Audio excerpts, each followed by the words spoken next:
Hi, my name's Daniel Blewett, and I'm one of the founders of the YWF. The reason that I believe in world federalism is I think it takes me back to the days when I did political science at university and economics. I realized that the solution to almost the vast majority of our problems was not having to deal with nation states, because the erratic, self-interested nature of nation states makes planning and solving any problem incredibly difficult. The thing is, we can see it today with the way that the UN fundamentally doesn't really function because it relies on agreement from nation states. So the UN is sort of a non-entity, it's just a place for people to talk and a thing that people can act through, but they need to agree first. And the problem is when they don't agree, because almost never do they agree on how to do something, nothing happens. And so that's the fundamental problem with the entire world, is the thing is nothing happens unless everyone agrees, but if anything changes, it's probably going to disadvantage someone else, or it's going to give an advantage to someone and they're not going to like that, and so everyone stops everything from really progressing. The only thing that ever seems to change is business. Business seems to evolve and change because money is becoming increasingly more transnational every single day. It's being hidden in tax havens. It's being hidden all over the place. They're using tax loopholes. They're doing all kinds of things. People are getting better and better at existing transnationally if you have a lot of money. But the countries themselves are keeping working class and regular people within those countries. They're stuck. And basically the system is increasingly more and more and more pushing the world towards an end where governments aren't really able to do much because all the money is transnational, but none of the authority is. And the problem is with no transnational authority, but all the wealth existing transnationally, we have a lot of trouble regulating and controlling excessive behavior by corporations and wealthy entities.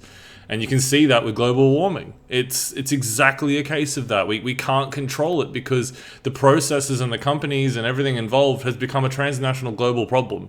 And you can see it with sort of the way that people pursue the solution to the coronavirus. Instead of being able to really work together at all, they've just closed themselves off, which is a good method of quarantine. In this particular instance, it's actually resolved itself fairly well.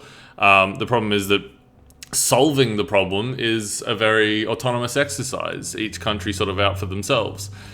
And I see this as a problem with humans in general. The thing is, people from different countries, like I've met so many different people who've born in one place, grown up in another, grown up in that one, whatever, and the thing is, you just see the fundamental humanity in everybody. You know, the fact that they end up just like whoever they are around when they grow up. Right? It means that the standard template of a human being is basically the same. The big unifying concept behind humanity is the human condition.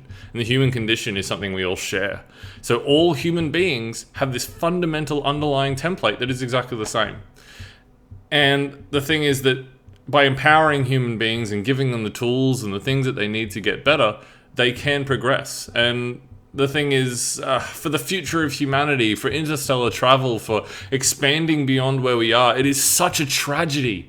It is such an enormous tragedy that so much of humanity is focused so much attention on what's that country doing? What's that country doing? I'm paranoid about all these things that don't matter. It doesn't matter what that country's doing or what that country's doing. You're all just people. It shouldn't be separated like this. It should be that we're all just working on a problem. If they have all this technology and they have all this infrastructure, that shouldn't threaten you. That should be amazing. They should be able to help us with that technology. It should just be humans making things and working on things. And that's what it would be if we had some kind of transnational authority, some kind of human republic we could all be a part of, instead of being so many smaller pieces. It is the future of humanity. If in 1,000 years or 10,000 years we're still got countries, it's going to be such a tragedy. It's going to be such a shame for humanity that we are still wasting our time with countries when they're just an evolution of tribes. And the thing is, we have to make that transition. We have to make that transition if we're going to progress any further than we are. Because if you look 10,000 years in the future and you think, what would you like to see? I mean, I don't think anyone would think in their minds that they still just want to see America and Australia and the UK and all that sort of just doing what they're doing, but with more technology. Like that just seems so tragic You know, like, we are so much better than that, and we're so small. The big thing about human beings is our potential. It's not that we're inherently astounding creatures. It's that we have the potential to be absolutely amazing. We have the potential inside of us between our intelligence and ingenuity and compassion and everything that we have about us that makes us human beings. We have this potential to be incredible. And it's only by working together that we really achieve that greatness. And we can see with the moon landing, the cooperative work on the ISS, when doctors cooperate to cure diseases, there's all these amazing things that happen when we finally get over the countries and work together. And then we get afraid and we get confused and we go back to being nationalists again as soon as we're over the high of that invention or that discovery. The apex of humanity is when we cooperate.